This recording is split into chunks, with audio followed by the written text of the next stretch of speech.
Ketika sesampainya di rumah, bapak itu melakukan ritualnya dengan cara menggunakan bantal itu sebagai pelampiasan hawa nafsunya.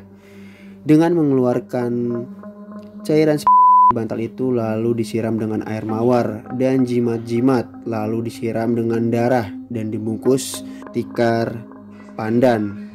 Lalu bantal itu dijemur di genteng dan dipakainya untuk tidur.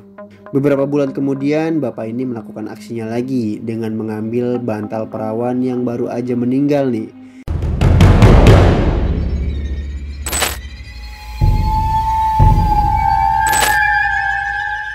Assalamualaikum warahmatullahi wabarakatuh. Gimana nih kabar pendengar setia Unlogic Story? Semoga kabar kalian dalam keadaan sehat semuanya dan dalam perlindungan Tuhan Yang Maha Esa. Jangan dipikirkan dan jangan dirasakan, karena mereka akan datang. Pasangan seperti kalian dan nikmatilah cerita ini. Ya, bantal perawan, pembawa keberuntungan. Cerita ini dialami oleh Pak Jamal. Jadi, di suatu desa ada beberapa ritual untuk mendapatkan kekayaan dan awet muda dengan istilah bantal perawan, pembawa keberuntungan. Di mana ada seorang wanita perawan yang meninggal. Nah, bekas bantalnya itu bisa untuk menambah kekayaan. Jadi bantal itu harus diritualin dengan cara mengambil bantal ini, seolah-olah ia harus bersetubuh dengan bantal ini dan mengeluarkan sperma di bantal itu. Habis itu bantal itu disirami air jimat dan dibaluri darah. Bantal itu dibungkus pakai tikar pandan, lalu bantal itu ditaruh di atas atap hingga kena matahari. Setelah bantalnya digunakan untuk tidur, ia akan mendapatkan kekayaan dan awet muda. Suatu ketika ada desa, nama desanya sengaja gak disebutin sama Mas Jamal ini. Jadi ada wanita muda yang meninggal karena sakit keras. Tiba-tiba ada orang yang gak dikenal nih ngelayat ke rumah ini. Kita sebut aja nih almarhumah namanya Mayang. Nah, laki-laki aneh ini ngelayat ke rumahnya Mayang tanpa keluarganya yang tahu nih ini siapa gitu. Ini siapa datang dengan sok kenal ataupun sok akrab. Bapak ini alibi membacakan doa di ruangan Mayang. Ketika tahlilan dimulai, bapak ini pun ikut untuk melakukan tahlilan. Bapak ini ngaku kalau dia adalah bapaknya temennya Mayang. Mungkin sang keluarga percaya aja, karena dalam kabar duka ini ia tidak memberikan hal-hal yang negatif. Nah, akhirnya bapak-bapak ini masuk ke dalam kamarnya Mayang. Bapak-bapak ini akhirnya masuk nih ke kamarnya Mayang ketika semua orang sedang lagi sibuk-sibuknya. Dengan membawa tas kosong, bapak ini coba nih masukin bantal bekas almarhumah Mayang ini ke dalam tasnya. Seusai keramaian berakhir, sang ibu ini, ibunya Mayang, tiba-tiba lihat tuh bapak itu di kamar Mayang. Sontak, "Hei, ngapain kamu?" Lantas dengan alibi, "Saya haru bu, dengan kepergian Mayang bu. Saya ingat kepergian anak saya, Sari bu. Sari itu temannya Mayang. Jadi ketika saya masuk kamar ini, saya terbayang-bayang oleh Sari. Emang kapan anak saya main dengan anak bapak? Anak saya gak pernah tuh punya teman yang namanya Sari. Mungkin ibu lupa, Sari sering cerita bu tentang Mayang sama saya." "Ya udahlah pak, saya gak peduli cerita apapun itu. Saya ingin bapak keluar dari kamar Mayang." Ya udah tuh, akhirnya bapak ini keluar dari kamarnya Mayang dengan membawa bantal itu. Dan akhirnya bapak itu membawa bantal yang dipakai Mayang sebelum ia meninggal. Ketika sesampainya di rumah, bapak itu melakukan ritualnya dengan cara menggunakan bantal itu sebagai pelampiasan hawa nafsunya. Dengan mengeluarkan cairan spermanya di bantal itu lalu disiram dengan air mawar dan jimat-jimat, lalu disiram dengan darah dan dibungkus tikar pandan. Lalu bantal itu dijemur di genteng dan dipakainya untuk tidur. Beberapa bulan kemudian bapak ini melakukan aksinya lagi dengan mengambil bantal perawan yang baru aja meninggal nih. Tapi kali ini ia nggak melihat mayatnya dan melakukan tahlilan lagi. Pada malam itu tahlilan usai dilakukan oleh pihak keluarga. Semua semakin sepi karena malam semakin larut. Setelah sepi, bapak ini seolah mindik-mindik dengan melihat sekitar dan cari tahu kamar perawan ini ada di mana. Nah, ketika ia tahu kalau misalkan kamar ini ada di daerah depan, ia langsung membuka jendela dengan senjata tajam. Ketika ia buka jendela, ternyata ada yang tidur nih di dalam kamar itu. Dengan nyali yang sangat berani, akhirnya ia berhasil mengambil bantal bekas perawan itu. Sontak sang adik yang tidur di kamar bekas kakaknya, ia langsung teriak, "Maling! Maling!" Sontak bapak ini kabur dengan membawa bantal milik sang perawan itu. Setelah warga bangun untuk mengejar, ternyata bapak itu sudah hilang dan tidak ketemu rimbanya di mana. Setelah diperiksa rumahnya, apapun gak ada hilang barangnya. Ternyata yang hilang itu adalah bantal bekas almarhumah. Warga bingung nih, sebenarnya apa sih yang dilakukan oleh bapak itu gitu. Karena sebelumnya juga dia pernah masuk ke kamar mayang untuk mengambil bantal itu. Cuman karena gak ketahuan dan keluarganya tidak menghiraukan masalah itu. Karena merasa terancam, bapak ini tuh gak ngambil lagi bantal di daerah itu. Akhirnya ia cari cara bagaimana tetap mendapatkan bantal bekas perawan. Akhirnya ia melamar kerja di rumah sakit nih. Seolah-olah kerabat keluarganya ini untuk cari tahu siapa nih yang meninggal, umur berapa dan rumahnya di mana. Jadi beberapa tahun kemudian ia menyamar jadi supir ambulan agar ia tahu di mana jasad itu dipulangkan. Dan ia juga tahu letak kamar perempuan itu di mana. Atau biasanya ia sengaja memberikan bantal baru agar keringat atau air liur di perawan itu bisa tetap menempel di bantal itu. Jadi modusnya ini ia menggantikan bantal yang lama ini dengan bantal yang baru. Jadi bantal yang lama ini ia ambil dari mobil ambulan itu ketika keluarganya tidak ada di daerah ambulan itu. Sejauh ini pihak rumah sakit dan keluarga yang kehilangan gak pernah curiga nih sama bapak ini. Suatu ketika ia mengantarkan jenazah perawan ke rumah ia tinggal. Setelah ia mengantarkan, bapak ini tak mau langsung pulang dengan alih-alih ingin membacakan doa untuk si perempuan ini. Ketika selesai membacakan doa, ia selalu tanya sama keluarga ini kalau kamar almarhumah itu dulu di mana. Alasannya ia mau memberikan doa di kamar itu agar almarhumah bisa tenang di surga. Akhirnya setelah warga menyelesaikan pemakaman dengan ambulans itu, si bapak ini kembali lagi ke rumah itu. Kembali lagi malamnya dengan alih dia bilang, "Saya boleh minta bantal almarhumah?" gitu. Sontak keluarga bilang, "Untuk apa pak?" gitu. "Karena saya dapat bisikan dari almarhumah kalau ia ingin bantalnya itu dikuburkan." Ya kita sebut aja dari tadi ya, belum disebut Bapak Handoko. Nama ini sengaja disamarkan. Suatu ketika ada keluarga korban nih yang gak begitu percaya sama perilaku Bapak Handoko ini. Mana ada yang namanya bantal bisa membuat arwah menjadi damai dengan ditaruh di atas makam ataupun di dalam peti mati. Ya udah, akhirnya Pak Handoko gak memaksa gitu. Si keluarga ini mau memberi atau enggak gitu. Ya udah, akhirnya Pak Handoko mikirin lagi nih caranya gimana ia harus tetap mendapatkan bantal bekas perawan yang meninggal. Karena ketika ia tidak melakukan ritual ini, ia akan kehilangan awet mudanya dan kekayaan yang didapat. Setelah profesinya dicurigai menjadi supir ambulan, akhirnya bapak ini pindah profesi menjadi pengganti spray bantal di rumah sakit. Bisa dibilang ia hanya butuh keringat dan air liur dari calon jenazah yang nantinya akan mati, yang dimana jenazah itu harus perawan nih. Bener aja, setiap pergantian spray bapak ini tak hanya mengganti spray, tapi sekaligus sama bantalnya. Jadi bantal yang udah dipakai sama perawan ini ia ambil dan dibawa pulang dan ia ganti dengan bantal yang baru.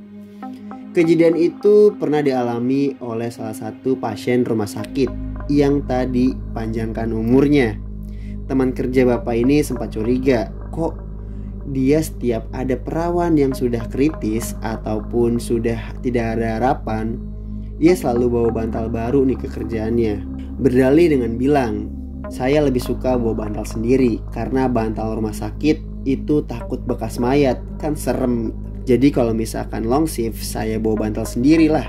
Dengan tiada kecurigaan dari sang rekan kerja ini, ya udah, sang rekan kerja ini masih berpikir positif. Akhirnya seiring waktu, ia pun banyak dicurigai oleh rekan kerjanya, dan Pak Handoko ini keluar dari rumah sakit ini yang dijadikan profesi untuk pengganti spray setiap pasien-pasiennya. Dan sekarang Pak Handoko sudah berada di rumah sakit yang baru lagi dengan profesi yang sama, pengganti spray. Akhirnya bapak ini dapat sahabat lah di rumah sakit barunya ini. Seiring berjalannya waktu, mereka bersahabat tuh, Pak Handoko dan rekan kerjanya, dimana mereka lagi ngobrol nih di warung mie. Sebut aja namanya Pak Jamal. Pak Jamal ini bercerita tuh sama Pak Handoko, Pak, di dekat rumah saya itu ada yang meninggal pak, masih perawan, kasihan banget tuh pak.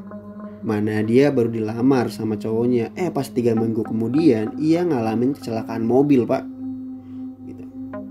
Pak Handoko yang lagi makan mie ayam sontak kaget, hah gitu, terus mayatnya udah dikubur di mana gitu, rumahnya di mana kamu tahu gitu. Langsung kayak antusias gitu untuk nanyain mayat ini gitu. Terus kayak si Pak Jamal ini kayak kok antusias banget ya gitu. Emangnya kenapa pak? Gitu kata Pak Jamal. Ah nggak apa-apa.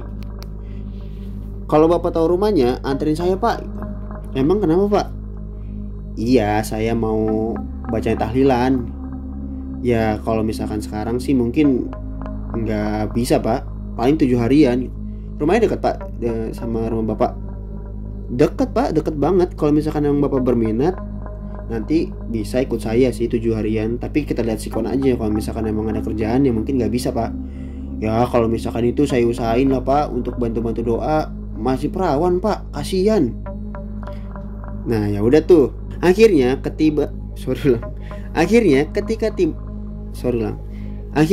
ketika tiba di rumah almarhumah ini, Pak Handoko langsung nih yasinan di sana gitu kan. Ikut tahlilan sama orang-orang sekitar. Bahkan orang-orang sekitar tuh asing dengan si Pak Handoko ini gitu. Kok sampai antusias banget gitu. Ketika sampai di sana ternyata zong, nggak ada kamar perawan. Dia itu berada di kontrakan 3 petak gitu dan nggak tahu itu kamar perawannya di mana dan bantal mana yang dipakai sama si perawan itu gitu. Sempat kecewa nih Pak Handoko. Ya udah, akhirnya dia pulang dengan berat hati dan nggak membawa bantal bekas perawan almarhumah. Suatu ketika Pak Jamal diajak nih ke rumah Pak Handoko. Pak, ada acara nggak? Enggak sih, kebetulan istri saya lagi ada urusan nih keluar kota ke rumah ibunya. Ya udah yuk main ke rumah saya, kita ngopi-ngopi aja, ngobrol di rumah. Daripada bapak di rumah sendirian, kita nonton bola pak sambil masak mie ataupun ngopi-ngopi. Ya udah tuh, sejenak Pak Jamal berpikir, ya udah deh. Lagian juga anak-anak gue lagi sama ibunya gitu di rumah neneknya. Akhirnya Pak Jamal ikut tuh sama Pak Handoko ke rumahnya. Tibalah di perjalanan rumah Handoko tuh. Nah Pak Jamal tuh ngerasa kok kayak ada yang aneh. Rumahnya Pak Handoko tuh ke dalam banget, kayak ke hutan gitu loh, jauh dari peradaban.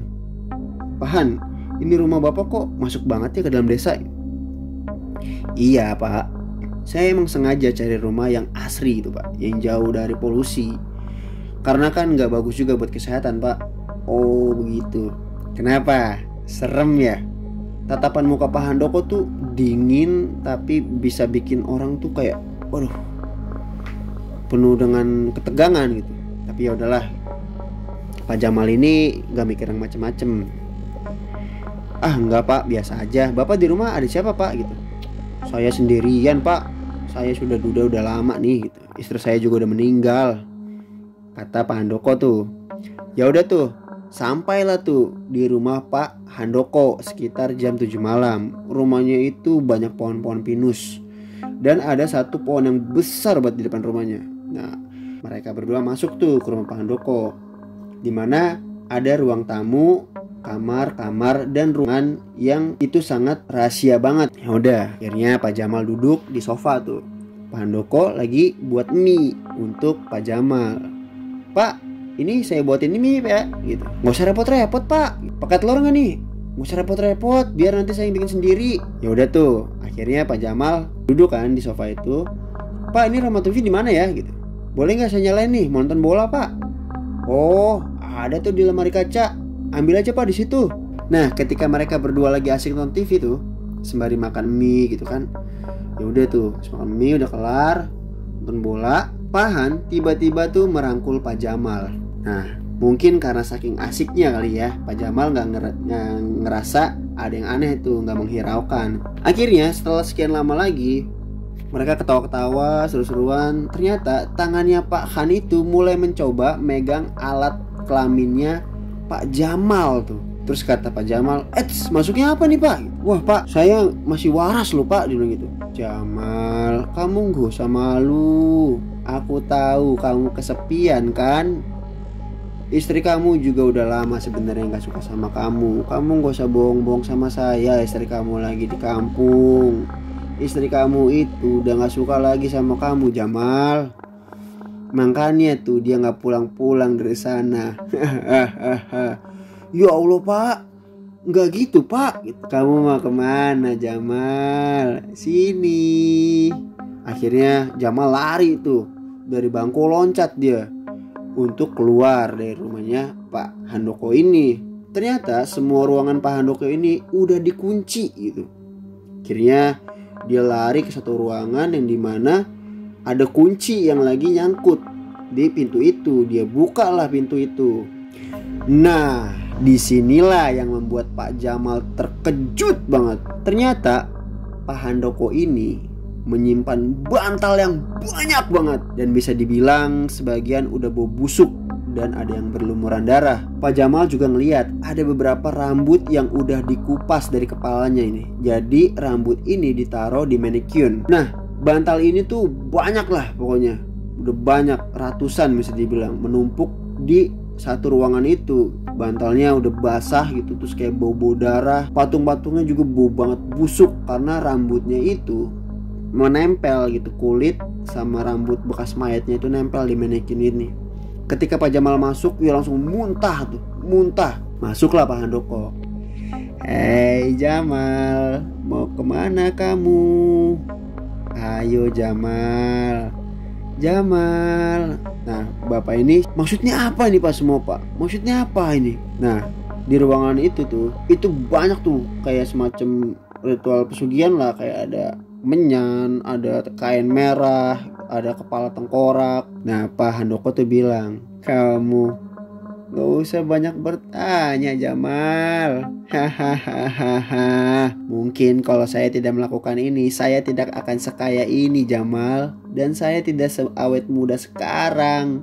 Hahaha. Jamal akhirnya tuh panik tuh dia tuh. Udah pasrah di pojokan itu dengan bau yang sangat menyengat tuh. Ya udah tuh, akhirnya teleponnya si Jamal tuh yang jatuh dari kantongnya dia di depan pintu tuh berbunyi tuh. Dari rumah sakit ada panggilan. Nah, Pak Handoko akhirnya angkat telepon itu tuh. Nah, ketika dia balik badan, Jamal langsung ambil kayak semacam kayu tuh di ruangan itu. Akhirnya dipukul tuh lehernya si Handoko ini sama Pak Jamal ini. Handoko pingsan. Ia mencari jalan keluar nih dari rumahnya, tapi gak ketemu karena memang gak ada kuncinya kan. Akhirnya si Jamal ini lewat jendela lah, mecahin kaca itu untuk keluar dari rumah Handoko. Dia lari saking takutnya itu, lari deh, gak ngeliat kanan kiri. Jamal ini melapor polisi. Keesokan harinya Handoko ada di rumah itu dan tertangkap oleh polisi. Setelah diselidiki, ternyata Bapak Handoko ini sudah menukar atau mengambil bantal nih kurang lebih 200 kali dari almarhumah ini, yang semuanya berstatus perawan, dan menggali mayat-mayat perawan sebanyak 10 kali untuk diambil nih rambut perawan itu dan ditaruh di atas manekin ini. Sebagiannya juga ia mengambil gigi-gigi mayat itu untuk melakukan ritual pesugihan ini. Wah, ini sih gila banget sih. Setelah 1 tahun kemudian, terdengar nih kabar kalau Pak Handoko itu meninggal di dalam sel karena gantung diri dengan alasan ia tidak bisa melakukan ritual lagi nih, ritual bantal pembawa keberuntungan. Nah, itu dia cerita dari Mas Jamal yang dimana punya pengalaman horor nih dari teman rekan kerjanya sendiri, yang dimana ia melakukan ritual bantal bekas jenazah perawan dan mengambil beberapa rambut dan gigi juga nih untuk dijadikan ritual. Menurut kalian gimana nih? Tulis di kolom komentar. Terus dukung channel ini agar channel ini berkembang, agar kita mendapatkan cerita-cerita seram lainnya yang bikin bulu kuduk merinding. Jangan lupa untuk di like, subscribe, komen sebanyak-banyaknya, lalu share ke teman-teman kalian. Assalamualaikum warahmatullahi wabarakatuh.